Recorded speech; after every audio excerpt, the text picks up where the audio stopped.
갈 수 없는 그곳으로 주의 사랑 나를 붙드시며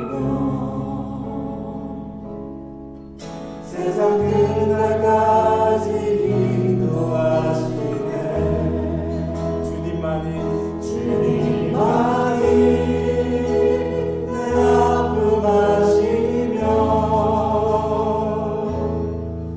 주님만이 나의 맘 어루만지네. 어느 누구도 나를 향하시 주님의 사랑을 끊을 수 없네. 주님만이 내 능력이시며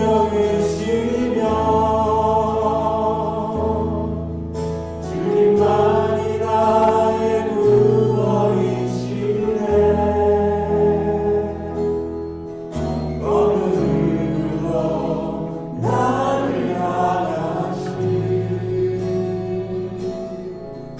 주님의 사랑을 끊을 수 없네.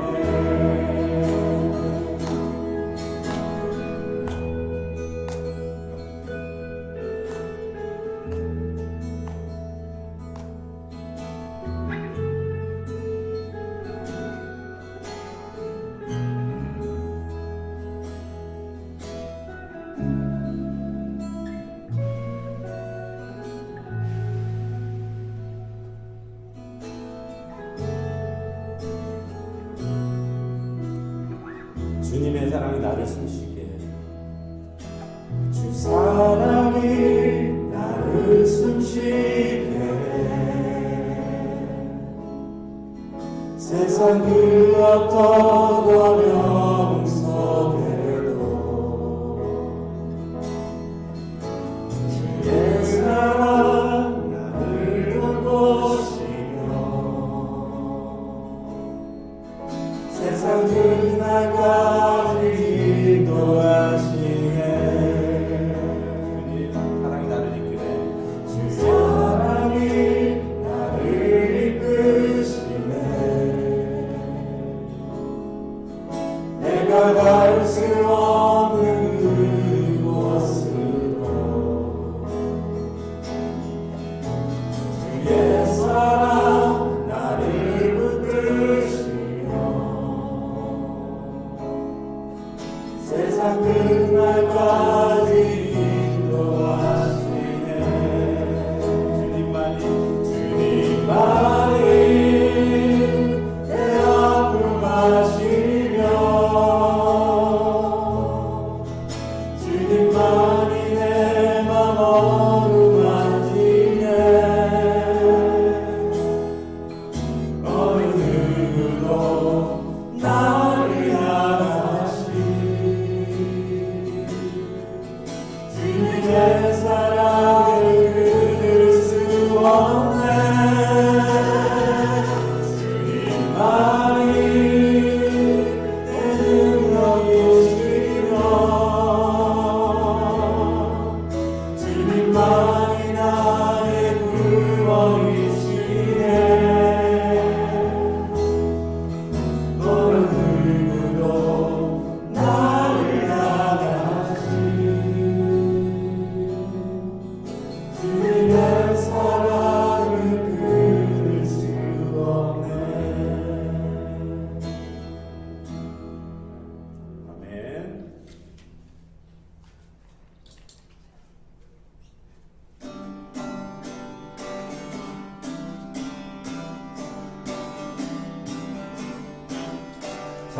세상에 내가 살면서 항상 산속 부르다가 나를 저물어 오라 하시면 영광 중에 나아가리. 열린 정금을 내가 흘러가 세상 일을 내려놓고 끝난 혈육만 받아 쓰어서 주와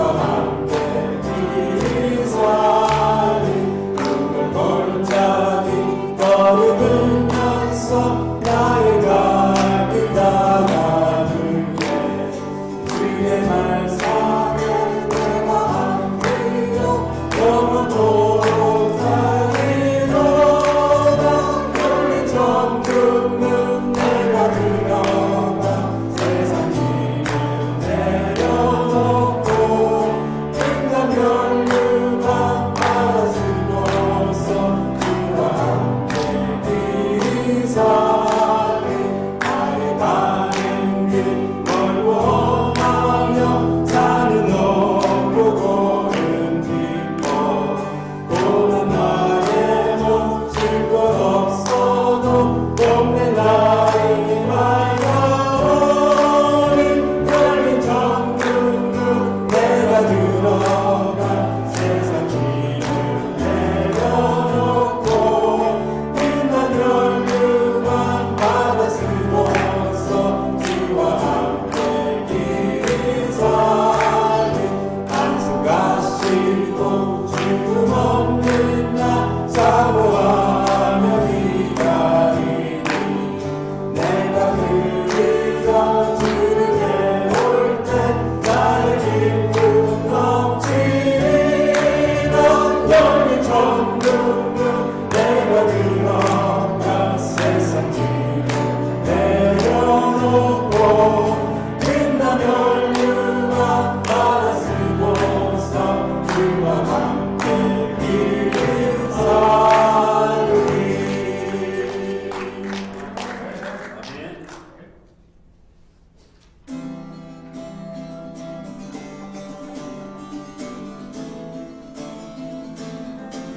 나는 나를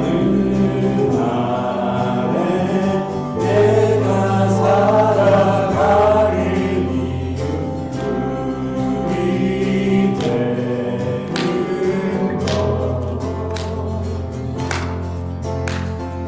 작은 둘이 큰산 모유 태우신 나를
주 발 앞에 무릎 꿇고 그 사랑에 남기는 어떤 말도 어떤 소리도 그 발 앞에서 잠잠해지네.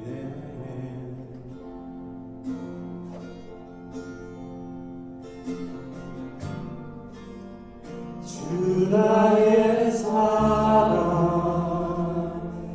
그 말 앞에 앉아라. 내 모든 기도는 사랑의 노래가 되네.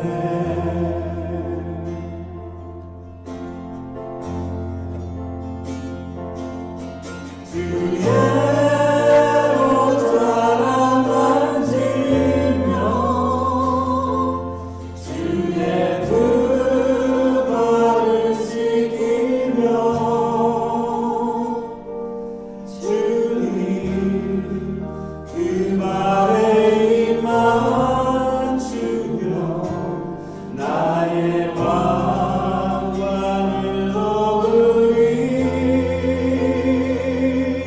주의 옷자락 맡기며 주의 두 발을 씻기며 주님 그 발에 입 맞추며 나의 왕관을 놓으리.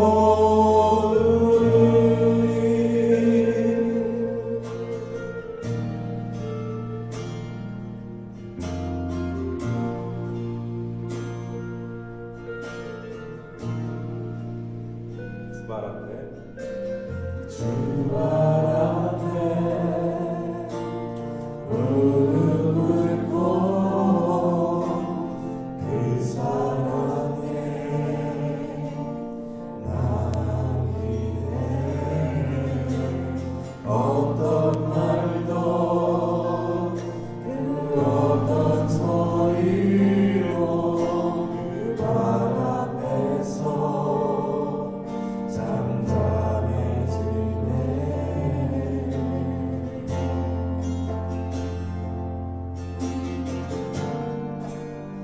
주 나의 사랑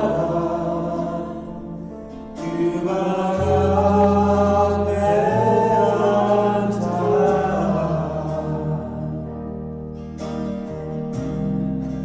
내 모든 기도는 사랑의 노래가 되네.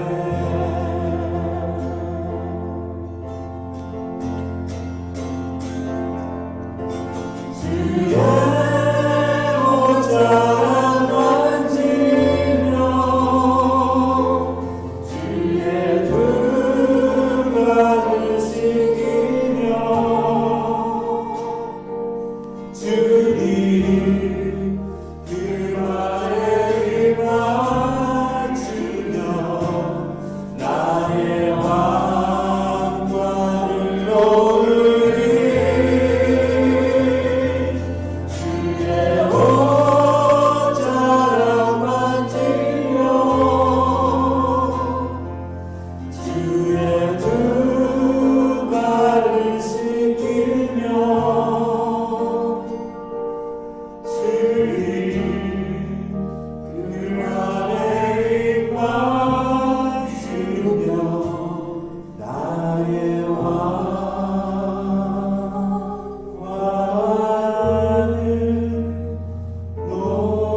오직 예수 다른 이름은 없네.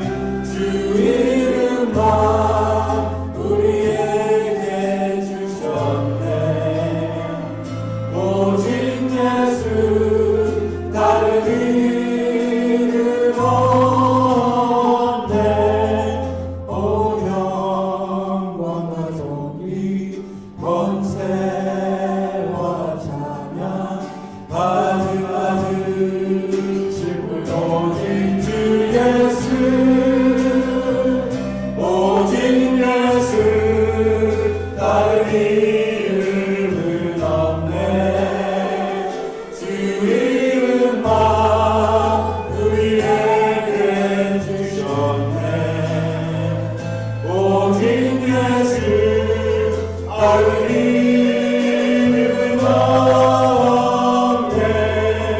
오 영광과 존귀 권세와 찬양 받으실 분 오직 주 예수. 아멘. 자, 우리 시간 다 같이 사도신경 하심으로 신앙 고백 드립니다. 전능하사 천지를 만드신 하나님 아버지를 내가 믿사오며 그 외아들 우리 주 예수 그리스도를 믿사오니 이는 성령으로 잉태하사 동정녀 마리아에게 나시고 본디오 빌라도에게 고난을 받으사 십자가에 못 박혀 죽으시고 장사한 지 사흘 만에 죽은 자 가운데서 다시 살아나시며 하늘에 오르사 전능하신 하나님 우편에 앉아 계시다가 저리로서 산 자와 죽은 자를 심판하러 오시리라. 성령을 믿사오며 거룩한 공회와 성도가 서로 교통하는 것과 죄를 사하여 주시는 것과 몸이 다시 사는 것과 영원히 사는 것을 믿사옵나이다. 아멘. 자, 먼저 교회 소식 전해드리도록 하겠습니다. 이번 주 금요일에 그동안 우리가 기도하고 준비했던 금요 온가족 영성집회가 저녁 8시 이 본당에서 있습니다. 우리 자녀들과 함께 다 가족 온 가족들로 참여하시고 찬양과 기도로 은혜 받는 이런 좋은 시간 됐으면 좋겠습니다. 특별히 지금 이 코로나 시국이기 때문에 원래는 온라인 서비스를 안 하려고 했었는데 어쩔 수 없이 온라인 서비스도 같이 겸합니다. 유튜브 방송과 그리고 줌으로 같이 참여할 수 있습니다. 그렇지만은 요 온라인 서비스는 그 실시간만 하고 뭐 그 다음에 보려고 하면은 그는 클로즈를 하도록 하겠습니다. 왜냐하면은 찬양과 기도회이기 때문에 실시간 방송 8시 아마 10시까지 정도 9시 반 10시까지 될 텐데 그 시간대만 하고 저장을 해놓지 않도록 그렇게 할 테니까 가능하면은 현장에 다 참석하셔서 우리가 이 참 코로나로부터는 이 시국을 기도로 녹일 수 있는 그리고 이 교회에 새로운 부흥의 불길이 타오를 수 있도록 이렇게 온 성도들이 관심 가지시고 참여했으면 좋겠습니다.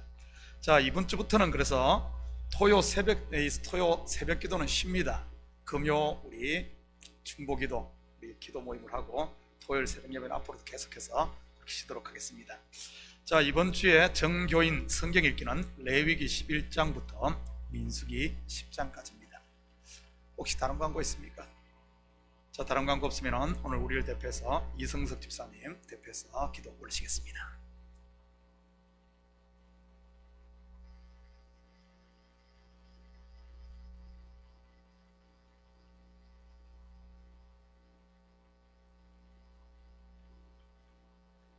만물을 다스리시며 사랑과 공의로서 우리를 영원한 생명의 빛의 나라로 인도하시는 주님의 은혜를 찬양합니다.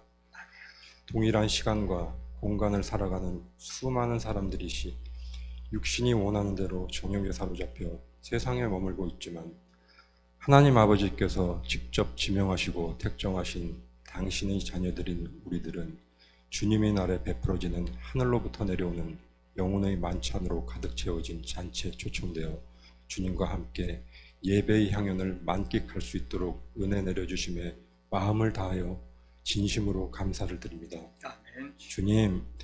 주님이 사랑하는 자녀들이 아버지를 경배하는 이 자리에 참여하면서 하나님의 나라와 의를 이루기 위하여 그리고 열방을 위하여 나라와 민족을 위하여 교회를 위하여 그리고 패역한 세대들이 회복함을 위하여 골방에서 무릎 꿇고 눈물로 기도하며 때로는 삶의 현장에서 헌신하며 고민하는 문제들을 함께 짊어지고 이곳에 왔습니다.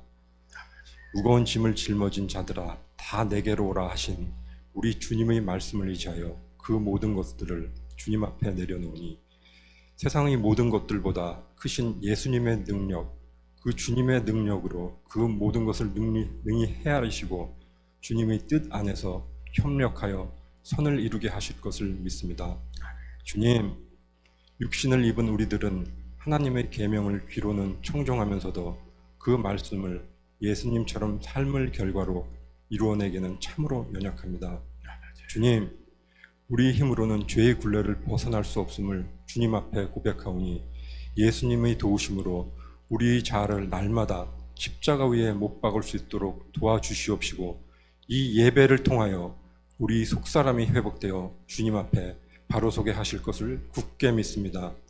주님, 당신께서 친히 부어주신 기름 부어주신 목사님을 강단에 세우셨으니 하늘의 권세를 덧입혀 주셔서 이 예배 가운데 굳건히 세워주시고 또 선포되어 입술로부터 비롯되는 모든 말씀들이 성령이 강한 불로 임하셔서 아버지께서 사랑하는 성도들이 마음에 화인되어 영원한 언약이 되게 하시고 그 강한 성령의 불이 심령 윗바닥에서 꺼져가는 믿음의 불씨를 다시 일으켜 세상을 향해 활화산같이 주님의 말씀을 분출하는 살아있는 믿음이 되게 하실 것을 믿습니다. 아멘. 사랑하는 주님, 이 한 예배에 우리의 목숨을 걸기 원합니다.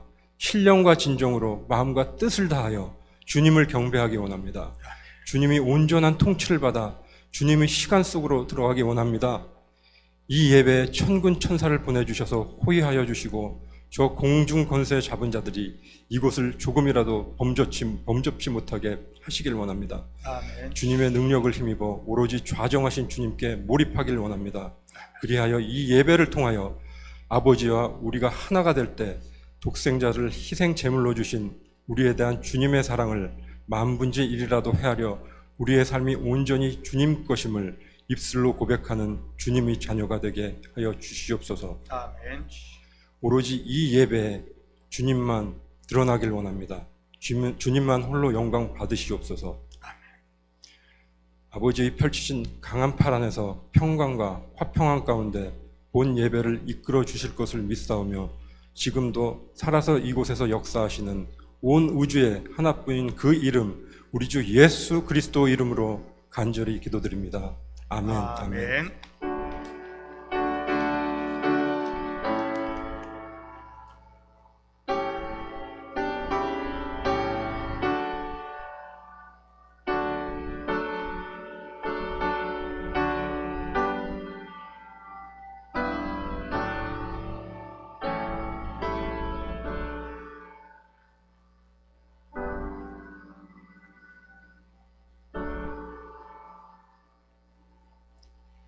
자, 다음 주부터는 우리 1부 예배 기도도 2부 예배처럼 앞에 나와서 이렇게 할 수 있도록 그렇게 해주시기 바랍니다. 지금까지 1부 예배가 출발이 교사 중심의 교사 예배처럼 지금까지 되다가 이제 완전히 1부 예배가 우리 교회에 본 예배로 정착을 했습니다. 그래서 1부 예배 또 우리 기도 맡으신 분 앞에 나와서 이렇게 해주시면 감사하고요. 자, 우리 오늘 이 시간 하나님께서 우리에게 주신 하나님 말씀은 누가복음 22장 1절에서 13절까지 말씀입니다. 저와 여러분이 한 절씩 나누어서 교독합니다. 6월절이라 하는 무교절이 다가오매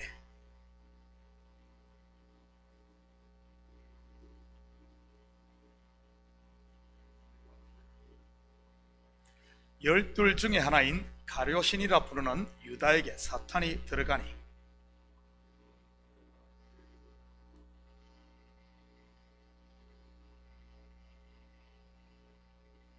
그들이 기뻐하여 돈을 주기로 언약하는지라.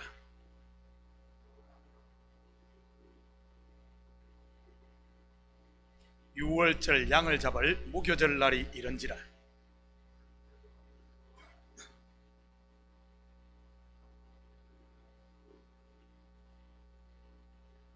여짜오되 어디서 준비하기를 원하시나이까.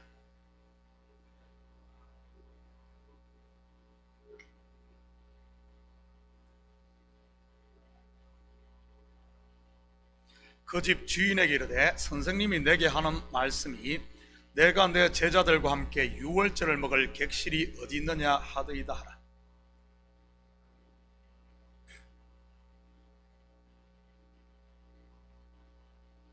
함께 읽겠습니다. 그들이 나가 그 하신 말씀대로 만나 유월절을 준비하니라. 아멘. 드려진 예물 위에 같이 기도드립니다.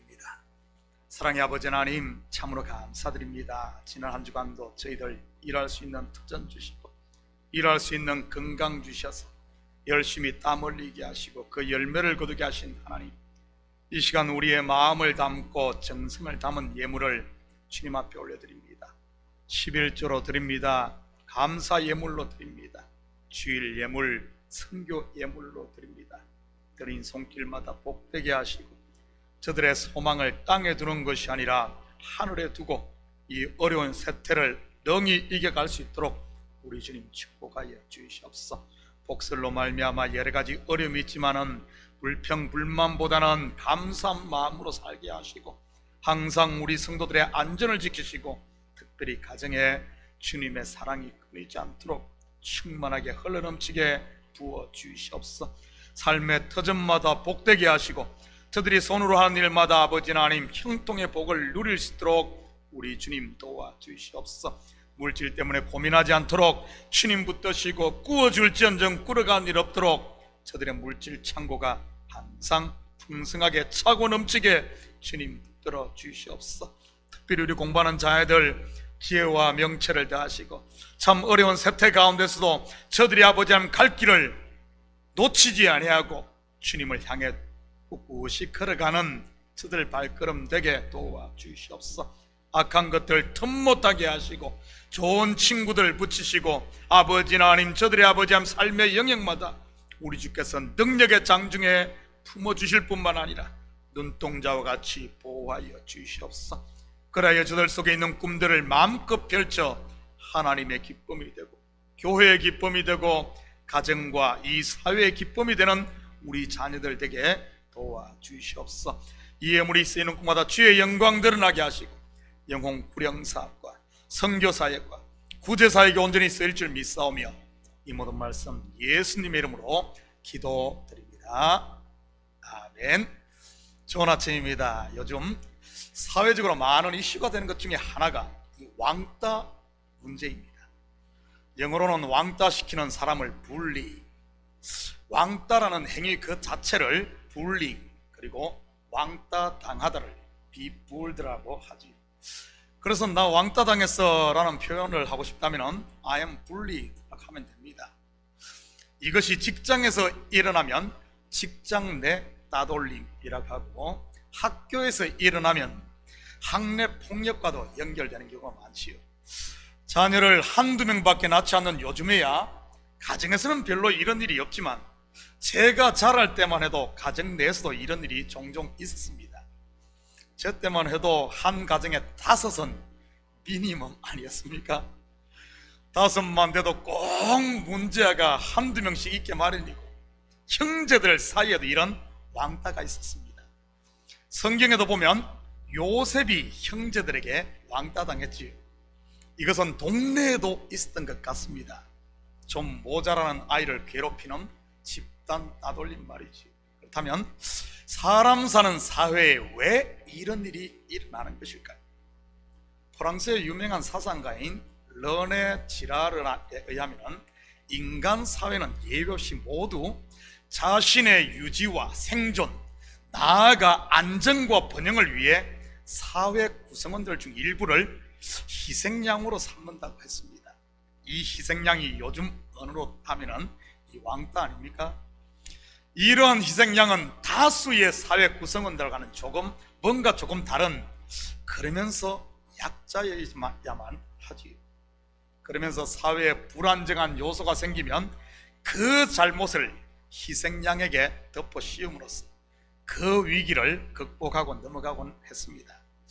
위기에 직면했을 때 사회가 택하는 이 정의롭지 못한 방식을 희생양 메커니즘이라고 부릅니다. 이러한 희생양 메커니즘은 앞에서 말씀드린 대로 작게는 가족 안에서부터 정계나 재계, 크게는 한 국가에서도 발견될 수 있습니다. 대표적인 사례가 중세에 있었던 마녀 사냥, 유대인 학살, 그리고 간토 대지진, 조선인 학살 사건과 같은 것이지요. 심지어 14세기부터 17세기 유럽에서 있었던 마녀 사냥은 적어도 50만 명 이상의 사람들이 마녀로 몰려 처형되었다고 합니다.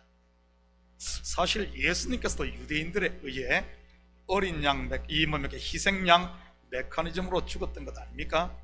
한번 볼까요? 요한복음 14장 49절 50절입니다. 그 중에 한 사람, 그 해의 대제사장인 가야바가 그들에게 말하되 너희가 아무것도 알지 못하는도다. 한 사람이 백성을 위하여 죽어서 온 민족이 망하지 않게 되는 것이 너희에게 유익한 줄을 생각하지 아니하는도다 하였으니, 유대 종교 지도자들은 그 사회를 로마로부터 지킨다는 명목으로 예수를 희생양으로 삼았던 것이지요. 그런데 이러한 희생양 메커니즘의 기원은 창세기 3장까지 거슬러 올라감을 볼 수 있습니다. 창세기 3장 21절입니다. 여호와 하나님이 아담과 그의 아내를 위하여 가죽옷을 지어 입히시니라. 물론 이 가죽옷은 밍크 코트가 아닌 흠없는 어린 양의 가죽으로 만든 옷이지요. 이 희생양의 실체가 누구입니까? 바로 우리의 구주 되시는 예수 그리스도입니다. 제 가운데 태어난 인생들은 자기의 허물을 덮고 자기만 살겠다고 희생양을 만들고 찾는데, 정작 예수님께서는 스스로 희생양이 되심으로 불리인 우리를 살리신 것이지, 우리의 죄를 대신 짊어지고 십자가에서 죽으심으로 말입니다. 초대교회의 역사를 봐도 예수님의 피로 값주고 산 교회가 이런 희생양이 되곤 했습니다. 대표적인 것이 네로 황제에 의해 자행된 기독교 대박해이지요. 어쩌면 교회가 세상으로부터 불링당하는 것은 교회가 제대로 가고 있다는 하나의 표일 수도 있습니다. 그렇지만 성도가 자기를 정당하기 위해 누군가를 희생양으로 삼는 일은 있어서는 안 될 것입니다. 오히려 그 반대가 되어야 하는 것이지. 갈라디아서 6장 1절 2절 같이 봅니다. 형제들아, 사람이 만일 무슨 범죄한 일이 드러나거든 신령한 너희는 온유한 심령으로 그러한 자를 바로잡고 너 자신을 살펴보아 너도 시험을 받을까 두려워하라. 너희가 짐을 서로 지라. 그리하여 그리스도의 법을 성취하라. 우리 참교회 성도들은 누구의 허물이 보이거든 서로 탓하지 마시고 그 짐을 대신 질 수 있는 성숙한 이런 성도들이 되시기를 축복합니다. 그것이 바로 그리스도의 제자 아니겠습니까? 저는 개인적으로 많은 성도들이 은연중에 가룟 유다를 이러한 희생양 메커니즘으로 보는 경향이 강하지 않나 생각을 합니다. 가룟 유다라는 이름을 들으면 여러분의 머리에 무엇이 가장 먼저 떠오릅니까? 세상에서 가장 재수 없는 놈, 차라리 나지 않았으면 좋았을 사람, 배신자, 이런 것 아닙니까? 물론 성경을 겉으로만 보면 100배 맞습니다. 그런데 그게 전부일까요? 그렇다면 가룟 유다가 예수님을 팔지 않았다면 어떻게 되었을까요? 대신 그가 예수님을 끝까지 보호했다면 말이지. 그렇다면 어떻게 하나님의 뜻인 구원이 이루어질 수 있었겠습니까? 하나님의 뜻은 반드시 예수님께서 죄인의 손에 팔려 죽으셔야 하는 것이었는데, 물론 하나님께서 다른 사람을 들어 쓰셨겠지만 말이지, 조금만 깊이 들여다보면 그 또한 하나님의 뜻을 이루기 위한 구원의 도구였다는 사실입니다. 무턱대고 남들이 그런다고 가룟 유다를 너무 불링하지 마시고 오늘은 그가 과연 누구인지 좀 깊이 있게 살펴보도록 하겠습니다. 먼저 1절 2절입니다. 6월절이라 하는 무교절이 다가오매 대제사장들과 서기관들이 예수를 무슨 방도로 죽일까 궁리하니 이는 그들이 백성을 두려워합니다. 예수님께서 공생애를 보내시면서 3번의 유월절을 지키는데 오늘 본문은 그 마지막 유월절입니다. 이때 예수님을 향한 군중들의 기대는 극에 달해 있었지요. 로마로부터의 독립에 대한 열망 말입니다. 그러다 보니 온 예루살렘이 들썩들썩했을 것입니다. 당시 대제사장들과 서기관들의 입장에서 보면 이거 그냥 놔두었다가는 밀란이 일어나고 자칫 자기들의 모든 기득권을 한순간 잃을 수도 있는 이런 상황 아니었겠습니까? 그러니 그들이 모여 이 문제를 심각하게 궁리했던 것이지요. 3절입니다. 열둘 중에 하나인 가룟신이라 부르는 유다에게 사탄이 들어가니, 설마 참교회 성도들은 이 가룟 유다 할 때 가룟이 성이고 유다가 이름이라고 생각하시는 분은 없겠죠? 여기서 가롯이라는 말은 지명이고 유다는 그의 이름입니다. 막달라 마리아도 마찬가지입니다. 막달라가 지명이고 마리아가 이름이지. 아리마대 요셉도 아리마대 사람 요셉이라는 이런 뜻입니다. 먼저 가롯이라는 말은 헬라어 이시와 카리옷이라는 두 단어의 합성으로 이시는 남자를 말합니다. 다시 말해 가리옷 남자 또는 가리옷 사람이라는 이런 뜻이지. 그렇다면 이 카리옷이라는 이 지명이 어디일까요? 여러분, 카리옷은 남유다에 속한 마을로 구약에서는 이 카리옷을 기리앗 여아림이라고 읽습니다. 신약 시대는 이 카리옷이라 하는데 구약에서는 기럇 여아림이죠. 사무엘상에 보면은 블레셋에 빼앗겼던 법궤가 돌아와 20년 동안 안치되었던 곳이 바로 이 기럇 여아림인데 그 뜻은 기초를 놓다는 말입니다. 바로 카리옷 곧 가룟은 기초를 놓다 이런 말이지.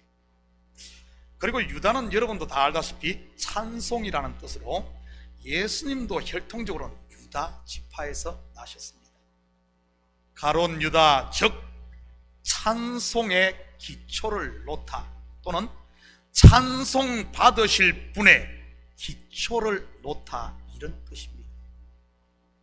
찬송 받으실 분이 오시는 길에 기초를 놓은 또 한 분이 계신데 누군지 아십니까? 바로 광야에서 외치는 자의 소리요 예수님의 길을 예비하신 세례 요한입니다. 물론 세례 요한은 구약의 마지막 선지자로서 율법을 상징하는 그런 인물이지. 세례 요한이 어떻게 죽습니까? 목베임을 당해 죽습니다. 요한계시록에 보면 묵시세계에서 성도들 또한 모두 목베임을 당한 것으로 소개됩니다. 그렇다면 이것이 무슨 의미일까요?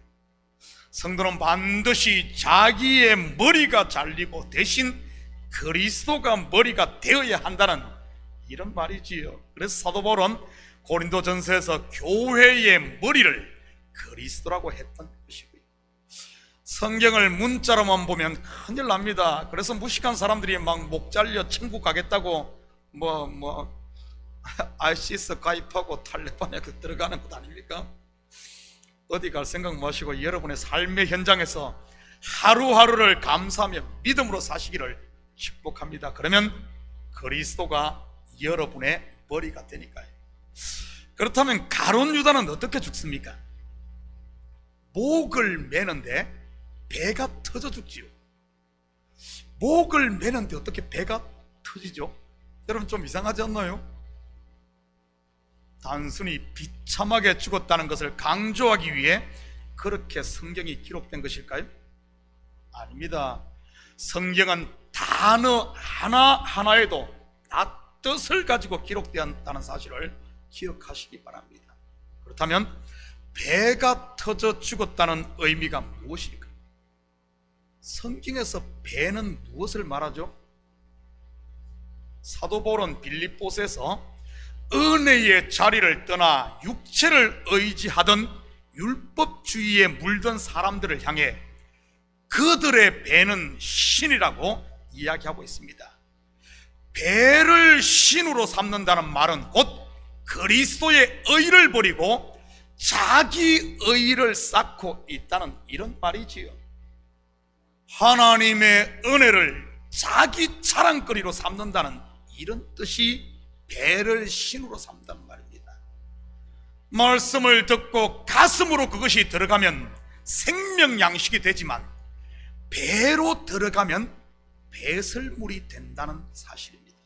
그래서 바울이 자기의 배에 쌓인 율법의 의를 배설물처럼 버린다고 한 것 아니겠습니까? 결국 가룟 유다의 배가 터져 장자가 다 흘러나왔다는 말은 더 이상 배가 없다는 이런 말입니다. 여러분, 성도는 배가 없어야 합니다. 그렇다고 배 나오신 분들은 시험 들지 마시고요. 이 배를 말하는 것이 아니라 자기 의를 담은 욕심의 배를 말하는 것이니까요. 결국 세례 요한이 목베임을 당했다는 말이나 가룟 유다가 배가 터졌다는 말은 영적으로 보면 같은 의미인 것이지요.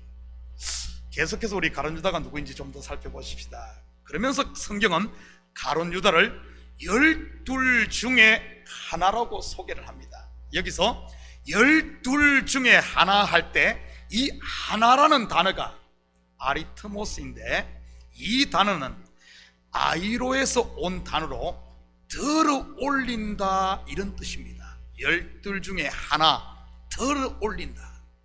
구약에서 들어 올리는 행위는 희생 제물로 드려지는 것을 말합니다. 구약에서 유다처럼 12 중에 하나로 들어 올려진 사람이 나옵니다. 누굴까요?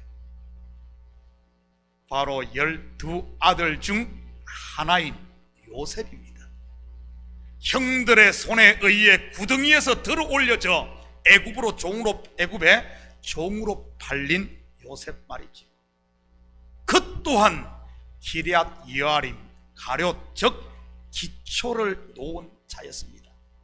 온 가족이 기근을 피해 떡이 있는 애굽으로 올 수 있게 이 기초를 놓았고 4분 5열 갈라진 12 형제를 하나 되게 하는 기초석이 된 사람이지. 그리고 가룟 유다에게 사탄이 들어갔다고 하네요. 우리가 상상하듯이 사탄이 슉 하고 들어갔다는 말일까요? 문자로만 보면 그렇게 보이니까요. 이 말의 의미를 더 정확하게 알기 위해 4절, 5절을 함께 보십시다. 이에 유다가 대제사장들과 성전 경비대장들에게 가서 예수를 넘겨줄 방도를 의논하며 그들이 기뻐하여 돈을 주기로 언약하는지라. 유다가 그들과 의논했다는 말은 그들과 말을 섞었다는 이런 뜻입니다. 마치 하와가 뱀의 말을 듣고 그와 말을 섞었듯이 말이지. 그들과 말을 섞은 결과가 무엇입니까? 서로 언약을 세움으로 그들과 뜻이 하나가 되어버립니다. 가룟 유다에게 사탄이 들어갔다는 말이 이런 의미인 것이지요. 하와도 뱀과 말을 섞으니 결국 선악과를 먹고 뱀과 하나 되어 저주 아래 놓이게 되지 않습니까? 쉽게 말해 그리스도와 언약을 맺게 되면 성령이 들어와 하나님의 아들이 되고, 뱀과 언약을 맺게 되면 사탄이 들어와 죄의 종이 되고 사망이 왕노릇한다는 것입니다. 그런데 대제사장과 성전 맡은 자들이 예수를 넘긴 조건으로 가룟 유다에게 돈을 주네요. 은 30, 목숨값이지. 성경에서 돈은 단순히 새파란 달러나 아니면 노란 황금을 말하는 게 아닌 율법에서 난 자기 의를 말한다고 했습니다. 부자도 같은 의. 결국 돈을 받은 가룟 유다나 선악과를 먹고 하나님과 같이 되려고 했던 하와나 바벨탑을 쌓아 그 꼭대기를 하늘에 닿으려고 했던 아담의 후예들이나 더 나아가 교회를 박해함으로 하나님께 상 받겠다고 설쳤던 예수 만나 바울로 거듭나기 전 사울이나 동일하다는 말입니다. 그렇다면 결국 가룟 유다의 실체는 누구를 말하는 것일까요? 기초를 놓은 첫사람 아담이요, 장자요, 무너져야 할 옛 성전이요, 더 나아가 없어져야 할 처음 하늘과 처음 땅이요, 저주 아래 있는 저와 여러분의 죄를 짊어지고 십자가 위에 높이 달려 노뱀이 되어 죽어 버림받아야 할 육신의 예수와 함께 죽어야 할 바로 저와 여러분의 옛사람의 모습이 가룟 유다 아닌가요? 우리가 지금까지 예루살렘의 멸망과 성전의 무너짐을 공부했듯이 본문은 가룟 유다를 통해 예수와 함께 죽을 우리의 옛 모습을 보여주고 있다는 사실입니다. 예수와 함께 십자가에 달린 왼편 강도 또한 바로 오늘 가룟 유다의 다른 모습을 보여주는 것이지. 우리는 너나 할 것 없이 가룟 유다로 태어나 예수와 함께 십자가에서 한번 죽고 그리스도와 함께 다시 태어나는 것입니다. 그래서 영원히 무너지지 않을 반석 되시는 그리스도의 터 위에 베드로로 세워지는 것이지. 그래서 가룟 유다도 예수를 팔고 베드로도 예수를 3번 부인하면서 예수를 팝니다. 한마디로 가룟 유다가 예수님을 판 육신의 베드로라는 사실을 이렇게 말하고 있는 것이지. 예수님께서 부활하신 후에 이제는 머리도 잘리고 뇌도 다 터져버린 그런 베드로를 찾아옵니다. 한번 볼까요? 요한복음 21장 17절 18절입니다. 세 번째 이르시되 요한의 아들 시몬아 내가 나를 사랑하느냐 하시니 주께서 세 번째 내가 나를 사랑하느냐 하심으로 베드로가 근심하여 이르되 주님 모든 것을 아시오매 내가 주님을 사랑하는 줄을 주님께서 아시나이다. 예수께서 이르시되 내 양을 먹이라. 내가 진실로 진실로 내게 이르노니 내가 젊어서는 스스로 띠뛰고 원하는 곳으로 다녔거니와 늙어서는 내 팔을 벌리리니 남이 내게 띠뛰고 원하지 아니하는 곳으로 데려가리라. 배가 빵빵하고 자기 머리로 다녔던 젊어서의 베드로의 삶은 어땠습니까? 예수님의 수제자이면서도 실상은 사탄 노릇을 하지 않았습니까? 다른 사람 다 버려도 자기는 버리지 않겠다고 큰 소리 쳤던 그 맹세가 물거품이 되는 순간 그의 머리는 잘리고 그의 배는 터져 창자가 다 흘러나왔던 것이지. 그런 머리 없는 그리고 배가 없는 베드로를 부활하신 예수님이 친히 찾아와 묻지요. 네가 나를 사랑하느냐? 당신이 아십니다. 자기에 대한 모든 권리가 주님께 있다는 고백 아닌가요? 당신이 아십니다. 죽이셔도 당신의 뜻, 살리셔도 당신의 뜻, 당신의 뜻만 이루어지다인 것이지. 그러자 주님이 잘린 베드로의 머리가 되고 그의 의가 되어 베드로를 자신의 손과 발로 쓰신 것입니다. 내 양을 먹이라. 내가 너를 통해 나의 양떼들을 치겠다는 것 아닙니까? 그러니 더 이상 스스로 다니지 않고 머리 되시는 그리스도가 이끄는 대로 베드로가 그 나머지 인생을 살았던 것이지. 7절 같이 봅니다. 6월절 양을 잡을 무교절 날이 이런지라. 유대력으로 6월절은 신년인 즉 아비벌 14일 저녁부터 시작되고 그 다음 날부터 7일간을 무교절로 지킵니다. 사실 6월절과 무교절은 같이 지켜지는 하나의 절기입니다. 그런데 굳이 6월절을 무교절로 쓰는 것은 우리나라 한자말로 무교, 즉 없을 무자, 누룩 교자 해서 누룩이 들어가지 않은 떡을 먹는다는 것을 강조하기 위해 무교절이라고 하는 것입니다. 그래서 영어로도 누룩 없는 떡이라고 해서 언리번드 브레드로 이렇게 표현하잖아요. 떡은 생명 되시는 예수 그리스도의 말씀을 말하는 것으로 구원받은 성도들은 더 이상 하나님의 말씀을 율법의 누룩이 섞이지 않은 진리로만 먹어야 한다는 이런 말입니다. 다시 말해 오직 은혜로 먹어야 한다는 말이지요. 고린도전서 5장 6절에서 8절입니다. 너희가 자랑하는 것이 옳지 아니하도다. 적은 누룩이 온 덩어리에 퍼지는 것을 알지 못하느냐? 너희는 누룩 없는 자인데 새 덩어리가 되기 위하여 묵은 누룩을 내버리라. 우리의 유월절 양 곧 그리스도께서 희생되셨느니라. 이러므로 우리가 명절을 지키되 묵은 누룩으로도 말고 악하고 악의에 찬 누룩으로도 말고 누룩이 없이 오직 순전함과 진실함의 떡으로 하자. 고린도 교회에 퍼진 누룩이 무엇입니까?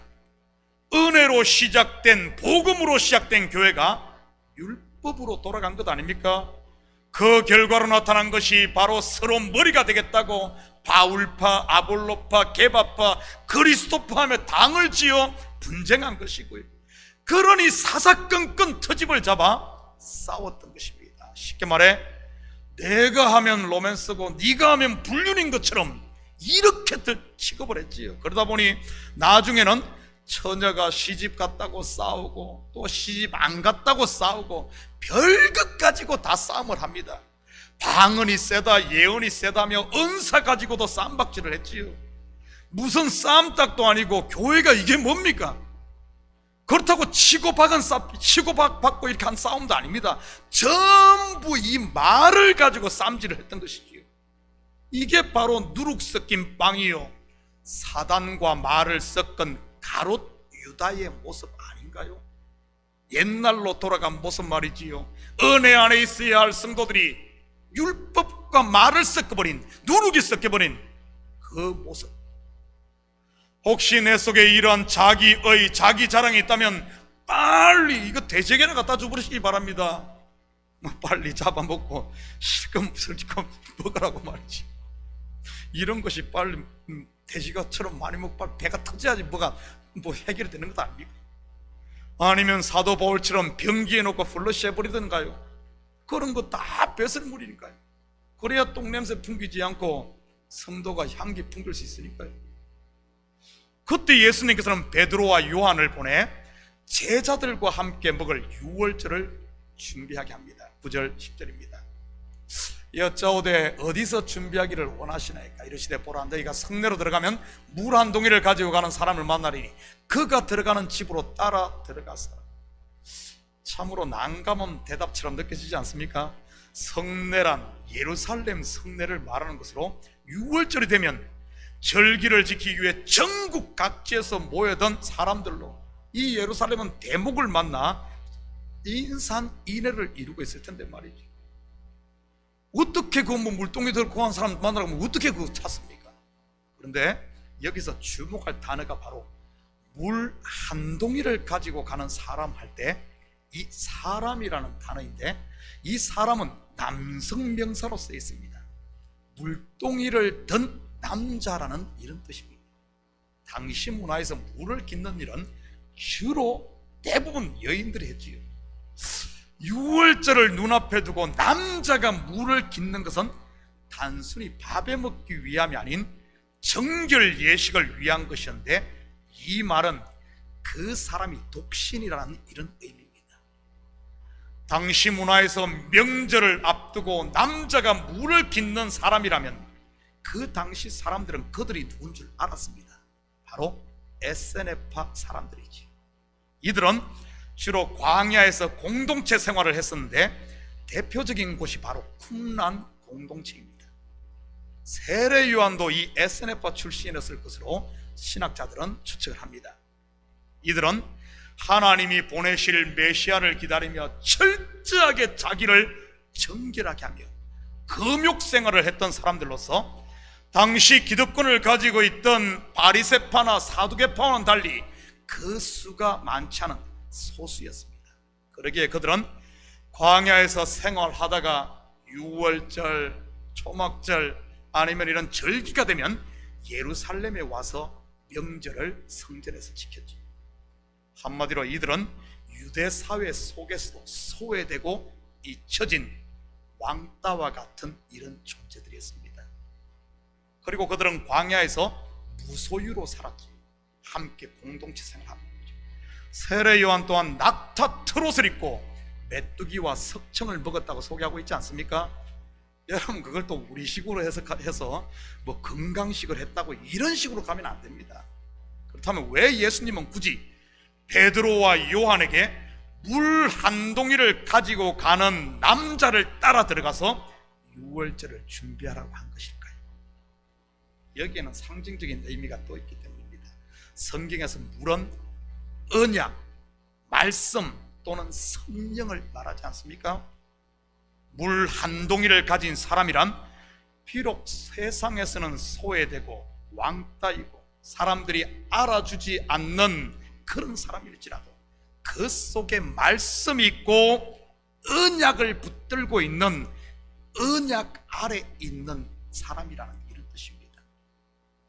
그런 것들을 예수님이 친히 찾아가 함께 유월절 명절을 지킨 것이지.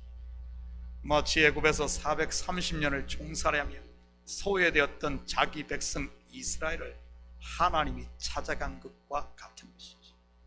유월절 어린 양을 잡아 문설주에 피를 바르고 그 밤에 집안에 머물며 유월절 양을 먹으라는 언약을 지키고 있는, 언약 붙들고 있는 그 이스라엘을 찾아가신 하나님은 오늘 본문에서는 육신의 몸을 입고 오신 우리 하나님께서 물 한 동이 언약을 붙들고 있는 소외된 광야와 같은 곳에서 사는 이 사람을 친히 찾아가신 것입니다. 그리고 예수님은 제자들과 함께 그 집에서 유월절을 함께 지키죠. 유월절 어린 양의 실체이신 메시아 예수님이 친히 그들과 함께 말입니다. 사랑하는 성도 여러분, 우리는 모두 저주 아래서 가룟 유다로 태어난 죄인에서 그리스도의 피 공로로 거듭난 은혜 받은 성도임을 잊지 마시기 바랍니다. 다시 율법으로 돌아가 섞이지 마시기 바랍니다. 그리고 오늘도 예수님은 세상으로부터 박해받는 소외된 자기 백성을 오늘도 친히 찾아오신다는 사실 잊지 마시고요. 이번 한 주도 세상 가운데 살지만 세상과 영적으로 섞이지 마시고 믿음을 지킴으로 주님과 함께 누룩이 섞이지 않는 무교병을 먹으며 온전한 은혜 안에서 승리하며 사는 이런 복된 한 주가 되기를 주님의 이름으로 축복합니다. 같이 기도하십시다. 사랑의 아버지 하나님, 참으로 감사드립니다. 맞습니다. 내가 가롯 유다였고 아버지 하나님, 나를 위해 주께서 친히 높이 십자가 위에 달렸음을 고백합니다. 그리고 이제는 더 이상 가론 유다가 아니라 아버지 하나님, 주님께서 친히 찾아오셔서 다시 일으키시고 살리시고 아버지 하나님, 우리와 함께 주의 양떼를 먹이는 거듭난 베드로로 세워주셨음을 우리가 알게 하시고 이제는 죽어도 주를 위해 죽고 살아도 주를 위해 사는 주님이 아시나이다. 주님께 모든 것을 맡기고 나아가는 이 시대 주님의 아버지 하나님, 충성된 제자들로 살게 도와주시옵소서. 오늘도 우리를 찾아오시는 주님, 주님과 함께 이 한 주간도 아버지 한 생명의 떡을 먹으며 은혜 안에 가는 승리의 삶을 사는 우리 성도들 한 명 한 명 다 되게 도와주시옵소서. 감사드리며 예수님의 이름으로 기도드립니다. 아멘. 우리 다 같이 자리에서 인납니다. 찬송 265장 우리 함께 힘차게 찬송 드리심으로 우리 예배를 마칩니다.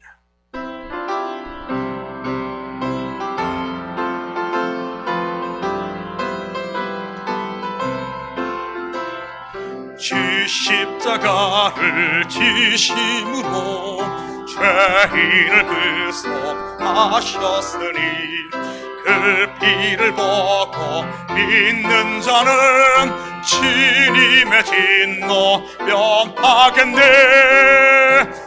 내가 그 피를 유월절 그 양의 피를 볼 때에 내가 널 넘어서 가리라. 흉악한 죄인 되시라도 예수는 능히 구원하네. 온몸을 피해 담글 때에 주님의 진노 면하겠네.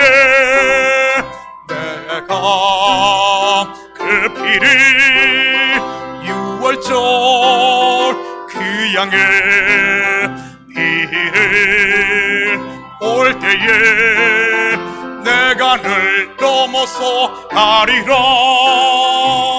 심판할 때에 모든 백성 행한 일대로 보응받네.